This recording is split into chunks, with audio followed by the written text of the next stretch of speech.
బీహార్ రాజకీయాలు మరో మరుపు తిరిగా ఇన్నాళ్లు ఇండియా కూటమిలో భాగంగా ఉన్న సీఎం జేడీయూ నేత నితీష్ కుమార్ ఆర్జేడీ కాంగ్రెస్ కి గుడ్ బై చెప్పి బీజేపీకి మద్దతు పలకనున్నారు. సీఎం పదవికి రాజీనామా చేసి బీజేపీ మద్దతుతో ప్రభుత్వాన్ని ఏర్పాటు చేసేందుకు వ్యూహం రచించారు. ఈ నెల 28న నితీష్ మరోసారి సీఎంగా ప్రమాణ స్వీకారం చేసే అవకాశం ఉంది. సార్వత్రిక ఎన్నికలు సమీపిస్తున్న తరుణంలో ఇండియా కూటమికి ఇది బిగ్ షాక్ గా మారింది. అయితే ఇండియా కూటమి కన్వీనర్ పోస్ట్ ఇవ్వకపోవడం, కాంగ్రెస్ సీట్ల సర్దుబాటు ఆలస్యం కావడంపై నితీష్ అసంతృప్తిగా ఉన్నట్లు తెలుస్తోంది. మరోవైపు లాలూ ప్రసాద్ నేతృత్వంలోని ఆర్జేడీ విషయంలోనూ నితీష్ అసంతృప్తిగా ఉన్నారు. దీనికి సంబంధించి ఈ నేపథ్యంలోనే నితీష్ కుమార్ రాజీనామా చేయబోతున్నారు. మనం చూస్తున్నాం, దానికి సంబంధించిన విజువల్స్ ని కూడా చూస్తున్నాం. నితీష్ ఆగ్రహంగా ఉన్నట్లు తెలుస్తుంది. ఈ పరిణామాల నేపథ్యంలో నితీష్ ఇండియా కూటమి నుంచి బయటకు రావాలన్న నిర్ణయం తీసుకున్నట్లు సమాచారం. ఈ క్రమంలోనే పాట్నా రాజ్ భవన్ కు వెళ్లిన సీఎం నితీష్ కుమార్ గవర్నర్ ఏర్పాటు చేసిన హైటీ కార్యక్రమంలో పాల్గొన్నారు. ఇప్పటికే బీజేపీకి చెందిన బీహార్ ఎమ్మెల్యేలంతా ఢిల్లీలో మకాం వేయగా బీజేపీ జాతీయ ప్రధాన కార్యదర్శి వినోద్ తావ్డే పాట్నా వెళ్లనున్నారు. ఇక జేడీయూ ఎమ్మెల్యేలంతా వెంటనే పాట్నాకు రావాలని ఆదేశాలు జారీ చేసిన నితీష్ ఈ రోజు అన్ని కార్యక్రమాలను రద్దు చేసుకున్నారు. తమకు మద్దతు పలికే బీజేపీకి 2 డిప్యూటీ సీఎం పదవులిచ్చేందుకు ఒప్పందం కుదిరినట్లు తెలుస్తోంది.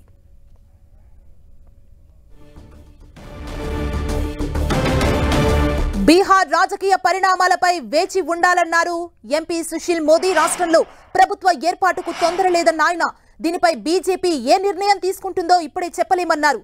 రాజకీయాల్లో పొత్తుల కోసం తలుపులు శాశ్వతంగా మూసుకుపోవన్న ఆయన అవసరాన్ని బట్టి అవి తెరుచుకుంటాయన్నారు. తాను రాజ్యసభ సభ్యుడిగా ఉన్నానని, తాను డిప్యూటీ సీఎం అవుతానన్నది కేవలం ప్రచారం మాత్రమేనన్నారు సుశీల్ మోదీ. అయితే నితీష్ కుమార్ నిర్ణయంపై సమాజ్వాదీ పార్టీ చీఫ్ అఖిలేష్ యాదవ్ స్పందించారు. నితీష్ కి ఇండియా కూటమిలో ప్రధాని అభ్యర్థిగా అవకాశం ఇచ్చుంటే ఈ పరిస్థితి వచ్చేది కాదన్నారు. తమ కూటమి అధికారంలోకి వస్తే ప్రాంతీయ పార్టీల నేతల్లో ఎవరో ఒకరికి ప్రధాని అయ్యే అవకాశం వచ్చుండేదన్న అఖిలేష్ నితీష్ కూడా పీఎంఐ ఉండేవారేమో అన్నారు. ఇదే సమయంలో తాను ప్రధాని రేసులో లేనని ప్రకటించారు అఖిలేష్.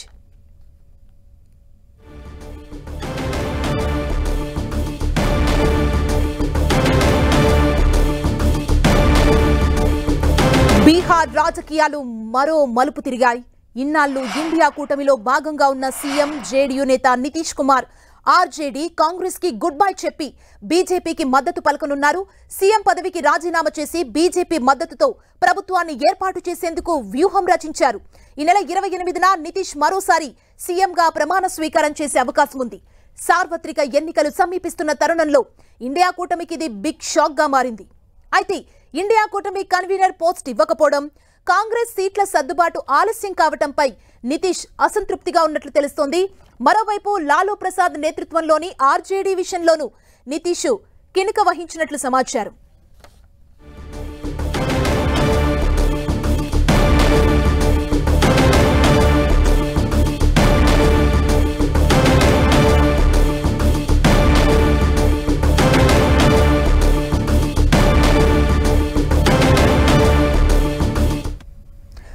బీహార్లో రాజకీయాలు వేగంగా మారిపోతున్నాయి. దీనిపై రియాక్ట్ అవుతున్నారు, మనతో పాటు జాయిన్ అవుతున్నారు పొలిటికల్ అనలిస్ట్ పెంటపాటి పుల్లారావు గారు. పెంటపాటి పుల్లారావు గారు, నమస్తే అండి. నమస్కారం అండి. బీహార్ సీఎం నితీష్ ఇలా సడన్ గా ట్విస్ట్ ఇవ్వడాన్ని ఎలా చూడాలంటారు పుల్లారావు గారు? First of all Congress party ఏమనుకున్నారంటే నితీష్ కుమార్ కి దిక్కు లేదు, ఇంకా ఈయన ఇక్కడే ఉంటాడు, ఆయన అవమానం చేసిన, చైర్మన్ ఇండియా అలయన్స్ కి ఇవ్వకపోయినా, ప్రధానమంత్రి పదవి ఆయన పేరు పెట్టకపోయినా ఇక్కడే ఉంటాడు, ఇంక ఎక్కడికి వెళ్తాడు అనే అనుభవంతో. అంటే మొన్న నితీష్ షాక్ ఇచ్చాడు, రాజీనామా చేసిపోతాడు, నాకు ఇంకే ఉన్నాడని. దానికి ఇప్పుడు మొత్తం దేశ రాజకీయం మారిపోయింది. నితీష్ కుమార్ బీహార్ ముఖ్యమంత్రిగా రిజైన్ చేస్తే నితీష్ కుమార్ ఇండియా అలయన్స్ కూటమి, కాంగ్రెస్ కూటమి వదిలేస్తే కూటమి కోల్పోతారు. మనం అందరం చూస్తున్నాం. ఇప్పుడు అఖిలేష్ యాదవ్ మాజీ ఉత్తరప్రదేశ్ ముఖ్యమంత్రి ఇతనికి ప్రధానమంత్రి మోహన్గా వెంటనే చేసేయాలి ఫేస్ గా నితీష్ కుమార్ ఆగొద్దని చెప్పాడు. అంటే ఏంటి, రాహుల్ గాంధీ కాంగ్రెస్ పార్టీ మీరు తగ్గిపోవాలి పూర్తిగా అని. అలాగే మమతా బెనర్జీ, కేజ్రీవాల్ కూడా వాళ్ళ డిమాండ్స్ సీట్లు సదటం కాదు, మిగతా రాష్ట్రాల్లో కూడా వాళ్ళకి సీట్లు ఇవ్వాలి, వాళ్ళ రాష్ట్రాల్లో సీట్లు కాంగ్రెస్ కావాలంటే. నేను అనుకుంటున్న అర్జెంట్ గా కాంగ్రెస్ పార్టీ అన్ని ఒప్పుకుంటారు. ఎందుకంటే ఒప్పుకోకపోతే కూటమి కూలిపోతాది. కూటమి కూలిపోతే కాంగ్రెస్ పార్టీకి ఇంకా అధికారంలో వస్తుంది అని ఏమి ఉండదు కాబట్టి తెలంగాణ, హిమాచల్ ప్రదేశ్, కర్ణాటక మీద కూడా ఇంపాక్ట్ వస్తుంది, పరిణామాలు వస్తాయి. ఫ్యూచర్ లేదు, మళ్ళీ మోడీ ప్రధానమంత్రి అయిపోతున్నాడు. సో నితీష్ కుమార్ ఇవాళ రేపు ఏం చేస్తాడు? కాంగ్రెస్ పార్టీ అర్జెంట్ గా ఆయన డిక్లేర్ చేస్తే మాట్లాడి ఉంటే ఉంటాడు, లేకపోతే వెళ్ళిపోతాడు. ఇంకో చిన్న విషయం మర్చిపోద్దండి, నిన్న కర్పూరి ఠాకూర్ భారత రత్న అంతలో చాలా లోతు మీనింగ్ ఉన్నది. ఎందుకంటే కర్పూరి ఠాకూర్ బీహార్ ముఖ్యమంత్రి చేశారు 50 సంవత్సరాల క్రితం. నితీష్ కుమార్ గురువు, అలాగే అందరు గురువు, బ్యాక్వర్డ్ క్లాస్ లీడర్. 77 నుంచి 2-3 సంవత్సరాలు ముఖ్యమంత్రి చేశారు. ఇది నితీష్ కుమార్ కూడా ఈ ప్లాన్ లో ఉన్నాడు. Narendra Modi BJP government announce చేసిందంటే మీరు అనౌన్స్ చేయండి, నేను నిన్న వదిలేసి వచ్చేస్తానని ఒక స్టెప్ కింద తీసుకున్నారని కూడా మనం భావించవచ్చు, అనుమానించవచ్చు. సో చాలా పెద్దగా ఇవాళ రిపబ్లిక్ డే ఉన్నారు కాబట్టి ఈ హడావిడి ఆగింది. రేపటికల్లా ఏం చేస్తారో చూడాలి. కాంగ్రెస్ పార్టీ వాళ్ళ ఫ్యూచర్ ని సేవ్ చేసుకోవాలంటే నితీష్ కుమార్ ను ఇప్పుడే మీరే మా ప్రధానమంత్రి క్యాండిడేట్ అని మమతా బెనర్జీ, అఖిలేష్ యాదవ్, అరవింద్ కేజ్రీవాల్ ఆ 4 రాష్ట్రాల్లో అది కావాల్సిన ఇవ్వాలి. ఇంకో కూడా ఆ భారత్ జోడో యాత్ర అంత సరిగ్గా వాళ్ళు రిసీవ్ చేసుకోవట్లేదు. ఎందుకంటే వాళ్ళ రాష్ట్రాల్లో వెళ్తుంది, రాహుల్ గాంధీ పెరుగుతారు, మా మీద తగ్గించడానికి మమ్మల్ని డామినేట్ చేయడానికి అని కూడా అల్లరైపోయింది. కాబట్టి అదే ఆయన ఆలోచించుకోవాలి. చాలా సీరియస్ గా 20 గంటల్లో రేస్ పాలిటిక్స్ నితీష్ కుమార్ పుల్లారావు గారు, నితీష్ కుమార్ ఎన్డీఏలో చేరితే బీజేపీకి కలిగే అడ్వాంటేజ్ ఏంటి అసలు? బీజేపీకి ఎన్డీఏ కనుక నితీష్ కుమార్ చేరితే పోయినసారి 2019లో 39 ఎంపీలు వచ్చారు, 40లో బీజేపీకి, బీహార్లో బీజేపీ కూటమికి. మళ్ళీ ఆయన ఎంపీలు వచ్చేస్తారు. ఇక బీజేపీ ప్రధానమంత్రిని ఆఫ్ చేసే అవకాశం లేదు. మహారాష్ట్ర, బీహార్ ఈ 2 రాష్ట్రాలు అపోజిషన్ చేతిలో ఉంది. ఉద్ధవ్ ఠాకరే కాంగ్రెస్, ఇక్కడ నితీష్ కుమార్ లాలు. మహారాష్ట్ర వెళ్ళిపోయింది. ఇంకా ఉన్న ప్రమాదం స్పాట్ ఒకటే, బీహార్ ఒకటే. ఇది కనుక నితీష్ కుమార్ వెళ్ళిపోయి ఇక బీజేపీకి థ్రెట్ లేదు. తెలంగాణలో ఏమైనా లెక్కలేదు, ఆంధ్రాలో ఏమైనా లెక్కలేదు, దక్షిణలో ఏమైనా లెక్కలేదు. సో మనం చూడబోయేది గత వారం 10 రోజులు బట్టి చాలా వెనకాల నితీష్ కుమార్ తో బీజేపీ వాళ్ళు మాట్లాడుంటారు. మీరు వచ్చేయండి తిరిగంటే ఆయన రిజైన్ చేసి మళ్ళీ వెంటనే ముఖ్యమంత్రి అవ్వకపోవచ్చు, ఇంకో వ్యక్తిని చేయొచ్చు. లేకపోతే ముఖ్యమంత్రి పదవి కోసం చేసేది అల్లరవుతాడు. కాబట్టి సో మనం రాబోయే రోజుల్లో నితీష్ కుమార్ నిజంగా రిజైన్ చేస్తే ఎన్డీఏ జాయిన్ అవుతే ఇంకా ఎలక్షన్స్ లో నరేంద్ర మోడీని ఆప్ చేసేదే లేదు. అది ఇంకా చాలా కష్టం. ఎలక్షన్ అనవసరం, ఈ కూటమి అనవసరం అని ఈ మమతా బెనర్జీ, అరవింద్ కేజ్రీవాల్ కూడా వదిలేసి వెళ్ళిపోతారు. ఎందుకంటే మునిగిపోయే పదవిలో మనం కూర్చోటం వెతుకు, ఆ పదవి ఎలా మునిగిపోతుంది, మనం మునిగిపోతాం, బయట ఉంటాం బెటర్ ఏమో అని వాళ్ళు కూడా పారిపోతారు. పుల్లారావు గారు, అంటే అందరిలో ఒక డౌట్ ఉంది, అంటే కన్వీనర్ గా నియమించకపోవడం వల్లే నితీష్ కుమార్ ఇండియా కూటమి వదిలేశారా, అసలు ఏం జరిగిందనే డౌట్ ప్రతి ఒక్కరిలో ఉంది. ఏం జరిగిందంటే మమతా బెనర్జీ, అరవింద్ కేజ్రీవాల్, రాహుల్ గాంధీ ఆప్ చేయడానికి మల్లికార్జున ఖార్గేని ప్రధానమంత్రి ఫేస్ గా పెట్టాడు, రాహుల్ గాంధీని తగ్గించడానికి. తర్వాత రాహుల్ గాంధీ వాళ్ళు ఏం ఆలోచించుకున్నారంటే మల్లికార్జున ఖార్గే ఉండమే, తర్వాత దిగిపోమంటే దిగిపోయి వెళ్ళిపోతాడు ఆయన ఇచ్చాడు. ఆ పదవి కావాలి నితీష్ కుమార్. జూలై 2023లో ఈ కూటమినంతా తయారు చేసిన నితీష్ కుమార్. ఆయన వల్ల అఖిలేష్ యాదవ్ వచ్చాడు, మమతా బెనర్జీ వచ్చింది, అరవింద్ కేజ్రీవాల్ వచ్చాడు, అందరూ వచ్చి మన కాంగ్రెస్ కి విరోధులైనా కాంగ్రెస్ తో కూర్చున్నాం, బీజేపీని ఆప్ చేయడం ఆయన తీసుకొచ్చాడు. అప్పుడు అందరూ చెప్పింది ఏంటంటే కాంగ్రెస్ కూడా నువ్వే లీడ్ చేద్దు కానీ నువ్వే చాలా గొప్పవాడివి అని చెప్పారు. ఎప్పుడైతే అందులో కూటమికి వచ్చాడో సెప్టెంబర్ నుంచి నితీష్ కుమార్ కి పదవి ఇస్తే చైర్మన్, ఆయన చాలా సీరియస్ పాలిటీషియన్, 5-6 సార్లు ముఖ్యమంత్రి చేశాడు బీహార్ కి, 50 సంవత్సరాల నుంచి ఎమ్మెల్యే ఎంపీగా ఉన్నాడు, సెంట్రల్ మినిస్టర్ గా ఉన్నాడు. ఆయనే పదవి అయిపోతాడు.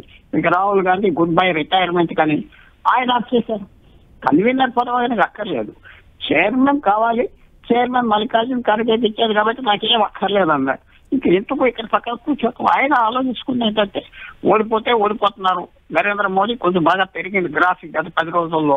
నేను ఇక్కడ వీరితో కూర్చొని నేను చేసేది ఏంటి, నాకు పదవి లేనప్పుడు నాకు ఫేమ్ లేదు, ఉంటాడా రేపు వరకు చూడాలి మనం వాళ్ళు ఏం ఆఫర్ చేస్తారు ఏంటి. కానీ టెన్షన్ అంతా వచ్చేసింది కాబట్టి నితీష్ కుమార్ బీజేపీకి విశేషమైన బూస్ట్ మాత్రం దీని గురించి వస్తాడు. పుల్లారావు గారు, అంటే మిత్రపక్షాలను హ్యాండిల్ చేయడంలో కాంగ్రెస్ విఫలమైంది అనుకోవచ్చా ఈ పరిణామాలన్నీ చూస్తే? 100% అసలు చూడండి, కాంగ్రెస్ పార్టీలో ఇవాళ రాహుల్ గాంధీ చుట్టూరే ఎవరున్నారు? ఆ పేర్లు పెడితే అందరికి నొప్పి వస్తుంది. ఒక్కరు కూడా మాజీ ముఖ్యమంత్రి లేరు, ఒక్క మాస్ నాయకుడు లేరు. జయరాం రమేష్, శామ్ పిట్రోదా, వేణుగోపాల్, మల్లికార్జున ఖర్గే గారు కూడా ఎమ్మెల్యేగానే ఉన్నారు. మొన్న 5-6 సంవత్సరాల క్రితం ఢిల్లీ వచ్చారు. కాంగ్రెస్ పార్టీలో 10 మంది మాజీ ముఖ్యమంత్రులు ఉన్నారు. ఏకే కమల్ నాథ్, అశోక్ గెహ్లోట్, భూపేష్ బాగేల్, ఆ తర్వాత అలాంటి వాళ్ళు చాలా మంది, పృథ్వీరాజ్ చవాన్, అశోక్ చవాన్, వీళ్ళందరినీ పక్కన పెట్టి ఒక్క సలహా తీసుకోవట్లేదే, ఒక్కరు కనపడట్లేదే. తర్వాత పెద్ద సెంట్రల్ మినిస్టర్ ఆనంద్ శర్మ, మనీష్ తివారీ, వీళ్ళందరూ ఉన్నారు. వాళ్ళతో ఎవరు మాట్లాడట్లేదు, పిలవట్లేదు. అనుభవం లేని వాళ్ళని పక్కన పెట్టుకున్నారు కాబట్టి వీళ్ళు ఎలా ఏం పర్వాలేదు అని వీళ్ళు అంటున్నారు. వీళ్ళకి ఏం అనుభవం లేదు. ఎవరికి జయరాం రమేష్ కి, ఈ వేణుగోపాల్ గారు ఎవరికి వాళ్ళకి ఏమి అనుభవం లేదు, ఇక్కడ కూడా లేదు. ఏదో తెలంగాణ ఇది కావు. నేషనల్ పాలిటిక్స్ ఇలాంటి వాటిల్లో సలహా ఇచ్చే కూడా ఒకరు లేదు. సో ఇప్పుడు సాయం తీసుకోవాల్సింది చాలా మంది కాంగ్రెస్ లో ఉన్నారు, మేధావులు ఉన్నారు. రాజకీయాల్లో 50 సంవత్సరాలు బట్టి మన్నెన ఎవరు కనపడుతున్నారా? మీకు ఎవరు కనపడట్లేదు కదా. సో తప్పకుండా కాంగ్రెస్ పార్టీ మార్చుకోవాలి పద్ధతి. వాళ్ళ దగ్గర మేధావులు ఉన్నారు, మంచి లీడర్స్ ఉన్నారు, వాళ్ళ మనీ రప్పించుకోవాలి. ఈ పని అనుభవం లేని వాళ్ళు, ఏం తెలియని వాళ్ళు పక్కన పెట్టుకుని తిరిగితే ఇలాంటి వస్తాయి. నితీష్ కుమార్ బయటకు వెళ్ళిపోతే ఏం మిగులుతుంది కాంగ్రెస్ పార్టీకి? సో తప్పకుండా వాళ్ళే కాంగ్రెస్ పార్టీ సరిగా హ్యాండిల్ చేయాలి. నితీష్ కుమార్ సరిగా చూడవలసింది. తర్వాత మమతా బెనర్జీ, కేజ్రీవాల్ ఏమన్నారు? మీకు ఢిల్లీలో, పంజాబ్ లో, బెంగాల్లో సీట్లు కావాలా, మేము ఇవ్వాలా? సరే, మీరు ఎక్కడైతే బలం ఉన్న రాష్ట్రాల్లో మాకెందుకు ఇవ్వరు? మేఘాలయ, త్రిపుర, ఉత్తరాఖండ్, హర్యానా, గుజరాత్, రాజస్థాన్, మధ్యప్రదేశ్, మీరు అక్కడ కూడా మాకు ఇవ్వాలన్నారు. అది చాలా న్యాయమైంది. మా కాంగ్రెస్ నో అన్నది. సో ఇవన్నీ చూస్తే కాంగ్రెస్ పార్టీ మిస్సార్లు చేసింది. వేళ నితీష్ కుమార్ ఇంకా 100% ఖాయం కాదు. చూడాలి, రాజకీయంలో 24 గంటలు ఏదైనా మార్చిపోవచ్చు.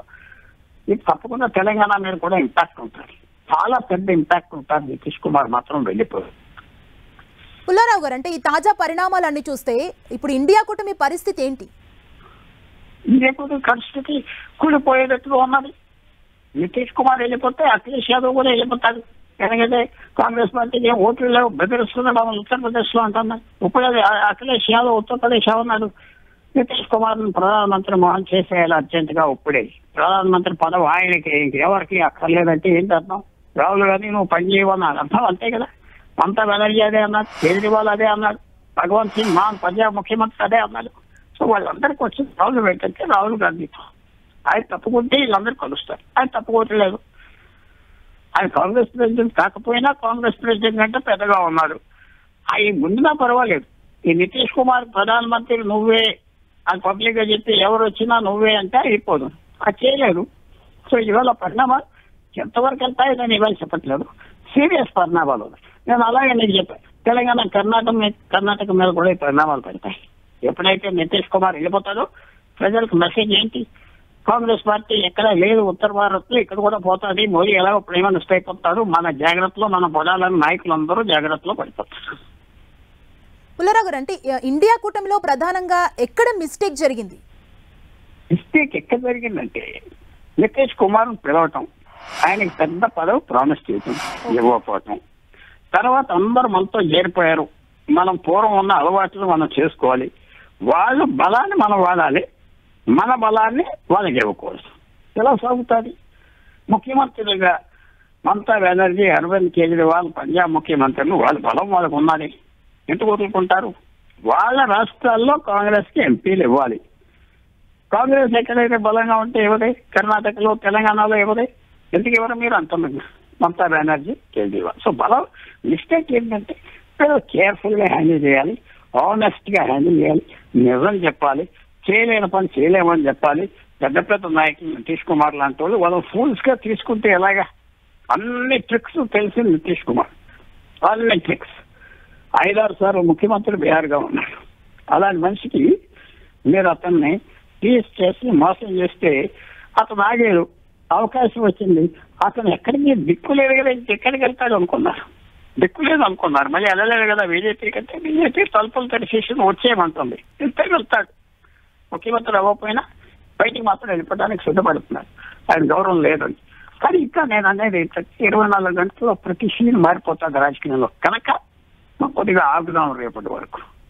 అంటే దిద్దుబాటు చర్యలకు ఇండియా కూటమి సిద్ధమవ్వాల్సిన టైం వచ్చేసిందా? రియాక్ట్ అవ్వాలా ఇప్పుడు ఇమ్మీడియట్ గా ఏమంటున్నారు? ఇండియా కూటమికి ఇప్పుడు దిద్దుబాటు చర్య అంటే ఇప్పుడు జరుగుతున్న తాజా పరిణామాల నేపథ్యంలో ఇండియా కూటమి గతంలో ఉన్నట్టు స్ట్రాంగ్ గా ఉండాలంటే ఏ వ్యూహంతో ముందుకెళ్లాలంటారు? ముందర ఫస్ట్ వే నితీష్ కుమార్ కి అర్జెంట్ గా కవర్ చేసి నువ్వే ప్రధానమంత్రి మొహం. అఖిలేష్ యాదవ్ ఉత్తరప్రదేశ్ లో 1 మాకు చాలు, మిగతా 78 నీయే. మమతా బెనర్జీ నీకేం కావలిస్తే అది ఇస్తాం, అరవింద్ కేజ్రీవాల్ నీకేం కావలిస్తే అది ఇస్తాం అంటే జరుగుతుంది, లేకపోతే ఫెయిల్ అయిపోతాయి. ఈ పరిస్థితి 15 రోజుల క్రితం లేదు. ఎప్పుడైతే రామ్ మందిర్ ప్రాణ ప్రతిష్ట మీద కొంచెం ఉత్తర భారత్ లో బీజేపీ బలం పెరిగిందని వీళ్ళందరూ అర్థం చేసుకున్నారు. అప్పుడు కాంగ్రెస్ పార్టీ విలువ తగ్గిపోయింది. మిగతా అరవింద్ కేజ్రీవాల్, అఖిలేష్ యాదవ్, మమతా బెనర్జీ, నితీష్ కుమార్ ఎందుకు కూర్చుంటున్నాం, మునిగిపోయే పనులు ఎందుకు కూర్చుంటున్నాం అనుకుంటున్నారు. దిగిపోతే బెటర్ కదా, ములక్కున్నాయినా ఉంటాం, తర్వాత చూద్దాం ఓటమి గెలుపు అని వాళ్ళ ఆలోచనలో ఉన్నారు. దూకేస్తారు కూడా.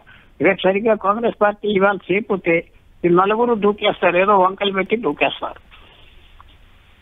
పుల్లారావు గారు, అంటే నితీష్ కుమార్ ఎన్డీఏలో చేరితే అంటే ఒక బలమైన పార్టీగా ఎన్డీఏ ముందుకెళ్లే అవకాశాలు కనబడుతున్నాయా? స్ట్రాంగ్ అవుతుంది అనుకోవచ్చా?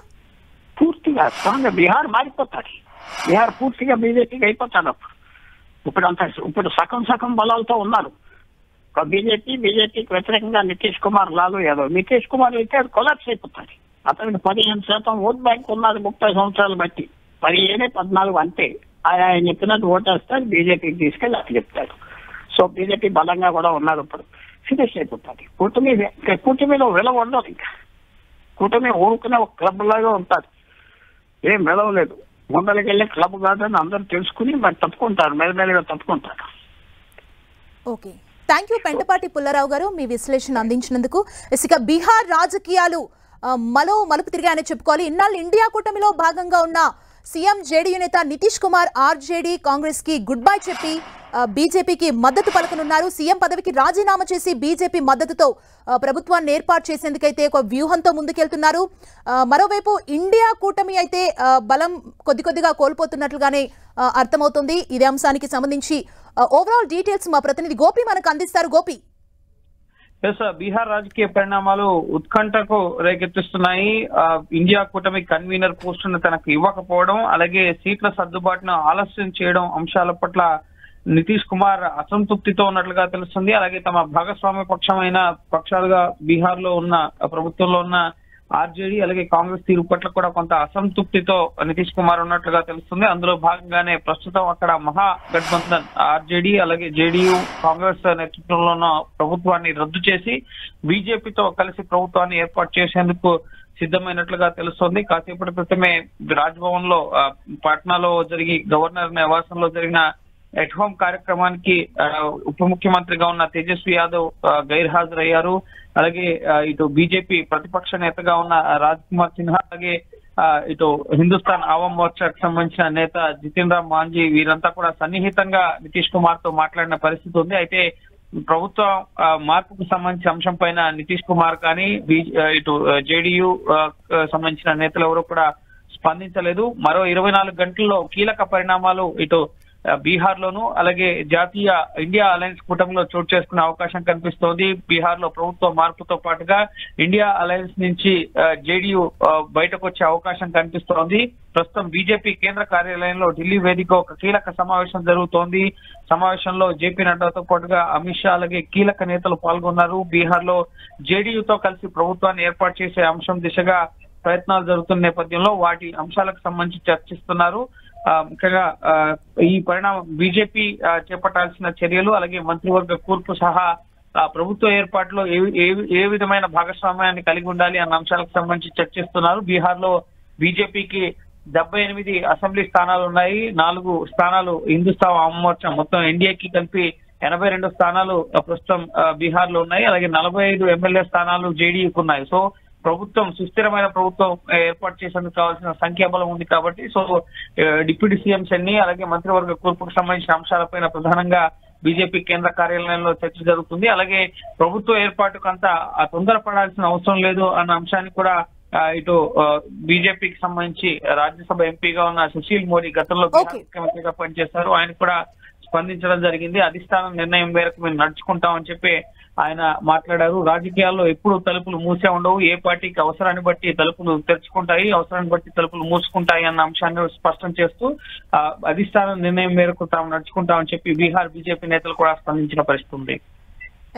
Thank you Gopi.